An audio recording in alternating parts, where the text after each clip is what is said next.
Oi, gente! Hoje a gente vai ter a aula mais fofa de todas da história da física. Simplesmente porque, sabe quando você acha uma coisa muito fofa? Tipo, você olha um cachorrinho e fala, o que que você fala? Oh, não é? Então, esse on a gente vai lembrar das leis de Ohm. Por isso que é a aula mais fofa de todas.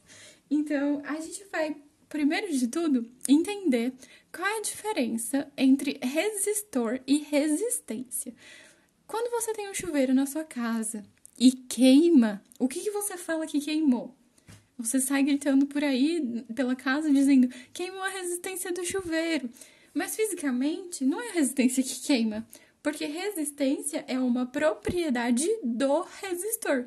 Então, quando queima a coisa do seu chuveiro, o que queima é o resistor. O resistor é o aparelhinho, é o elemento do circuito que é responsável por transformar energia elétrica em térmica, ou seja, esquentar.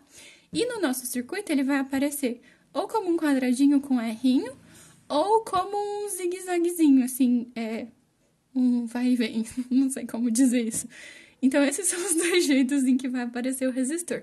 Resistor tem como característica a resistência. Então, cada resistor tem uma resistência.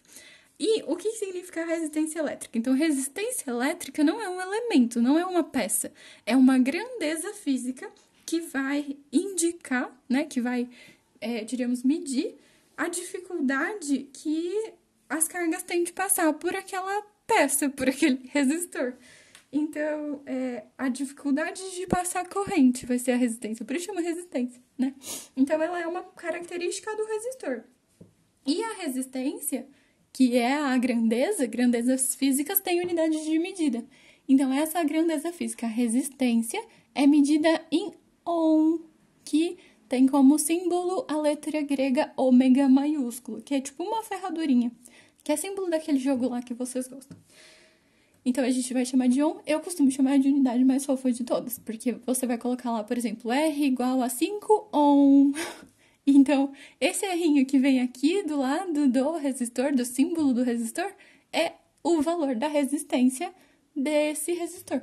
Tudo bem? Por isso que eu fiz ele de laranjinha igual tá aqui. E aí vamos para as leis de Ohm, de fato. Então, a gente diferencia em duas leis, só para ficar um pouco mais didático, tá?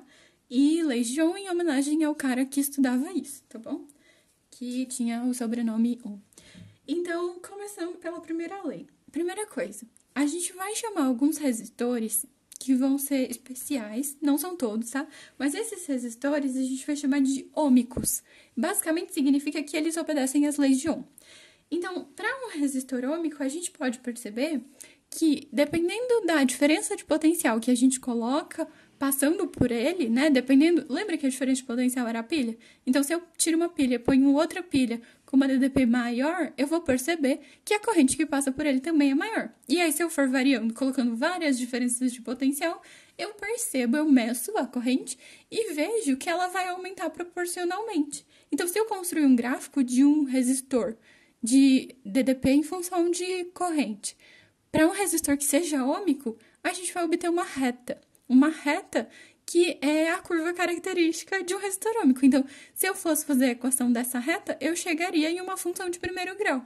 Então, o coeficiente angular dessa reta, que basicamente é a inclinação dela, vai ser sempre o mesmo. Ela vai ter uma inclinação constante, por isso que ela é uma reta. E lembrando, se vocês quiserem usar matemática, o coeficiente angular é a tangente de θ. Θ é a inclinação da reta, né? O ângulo que ela forma com o eixo x, no caso, o eixo da corrente. E aí, se vocês quiserem lembrar do triangulinho, triângulo retângulo aqui, né? Tangente é cateto oposto sobre cateto adjacente. Então, cateto oposto é o valor do U e o cateto adjacente é o valor do I. Então, fica U sobre I. Então, a gente sabe que U sobre I é igual à inclinação da reta, que é a resistência. Então, a resistência elétrica vai ser a inclinação da reta. Se a gente passar o I multiplicando, a gente vai ter que a DDP, a diferença de potencial, é igual a resistência elétrica vezes a corrente. E para ficar bonitinho, a gente chama isso de URI, tudo bem? E aí a gente pode, não precisa decorar o que eu vou falar agora, tá? Só para vocês saberem que é possível fazer isso, mas eu costumo sugerir que vocês não ocupem espaço no HD de vocês com fórmulas que podem te confundir. Se vocês souberem o URI e o PIL, tá super suficiente. Depois a gente fala da segunda lei. Mas, basicamente, a gente pode juntar o URI com o PIL e chegar em algumas outras formulinhas que podem ser úteis em determinadas situações. Então, vamos supor que um exercício quer que vocês calculem potência, mas ele não deu a DDP. Ele deu corrente e resistência. Mas o PIL, que é a fórmula da potência, tem DDP. Então, o que a gente pode fazer?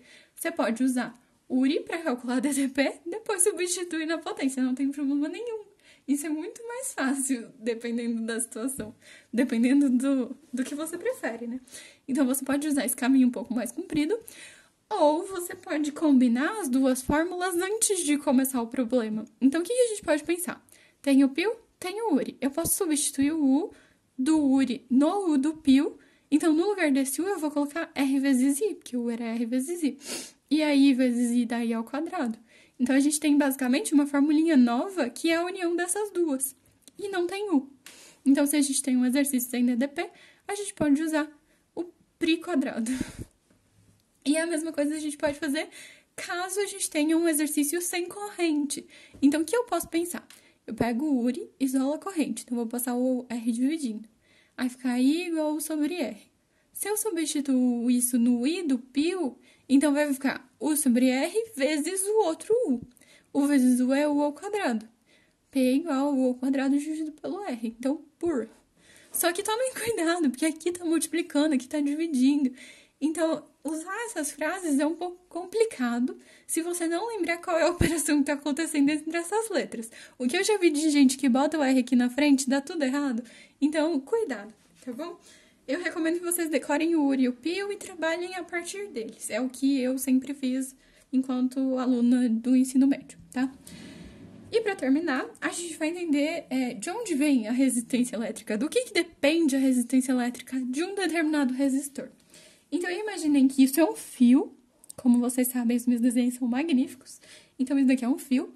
E um fio pode ser mais grosso ou mais fino, né? Então, ele tem uma determinada área. A seção transversal dele tem uma determinada área.